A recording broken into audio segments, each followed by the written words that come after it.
Using Google Docs and Google Classroom, make a copy feature to support student learning. When you are inside your Google Classroom, click on the Classwork tab.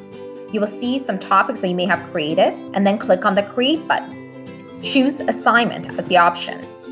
From here, make sure you title your assignment, give some additional instructions, and then what you'd want to do is click on the Add button. Because we are learning to use Google Docs, and you're going to pull it from Google Drive. So you're going to select Google Drive.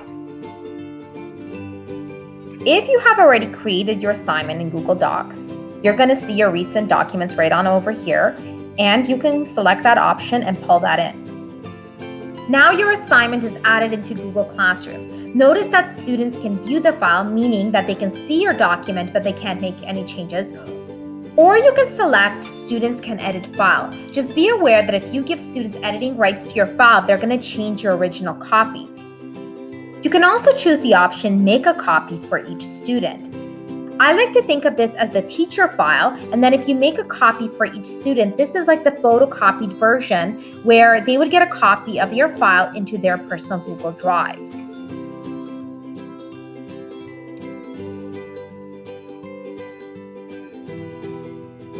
Here right now, I'm going to leave the assignment ungraded because again, it doesn't align with the Growing Success Standards. And I'm going to attach it to my topic of my preset topics that I have in my Google Classroom. For the purpose of this demonstration, I'm going to leave it as students can view the file, meaning they can see my assignment handout, but they cannot make changes. I'm going to click on Assign, and then I can see my assignment is in my Google Classroom classwork page. I'm going to click on the assignment, and then notice right now it's not assigned to any students, but that's because I don't have students in here. And then when I click on the assignment, it takes me into a Google Doc document, which is where my original assignment will be. Notice right now that I have the option to share. I'm just going to click on this because I want to show you what it looks like when you have it attached to your Google Classroom.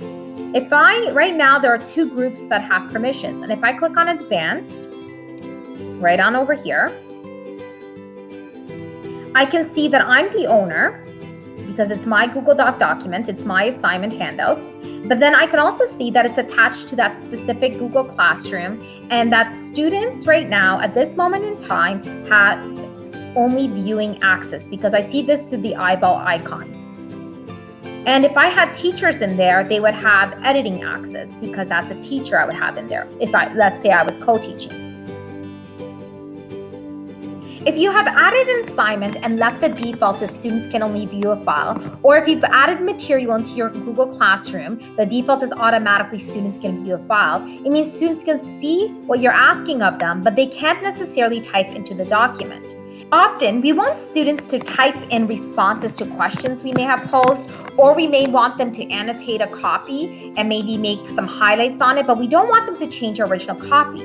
So you want to advise students to click on File and to make a copy.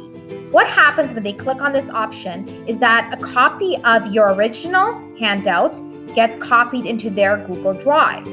They can then click on My Drive, if you notice the button right down below, right on over here. And if they click on this option, they can organize it into their files, however they have it organized. Again, students all have access to their own personal drives, Google Drives, so that means they will be saved automatically there for them.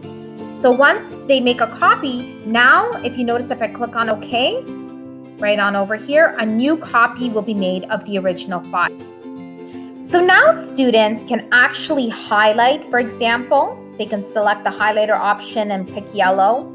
They can change the color of maybe their typing and make notes on something you're asking of them so that they can annotate the paragraph or the handout or the assignment that you've given to them and write some notes for themselves.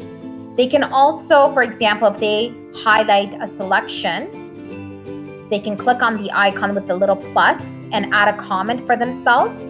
So for example, they might write in, when the teacher says this, this means. So it's a really great strategy. And notice right now it says my name on it, but when it's on their Google Drive, it will say their student names. Allowing your students to annotate, kind of chunk up the handout that you have provided or make it look in a format that is most readable to them is really good practice because it allows them to really engage with the material, what you're asking of them. If you go back to the original copy, notice that none of the changes have carried over, which means that the teacher always gets to retain the original copy. Teachers can also download into PDF formats, but keep in mind that if you download into a PDF format, students won't be able to easily annotate or take things apart, which is really important for their learning.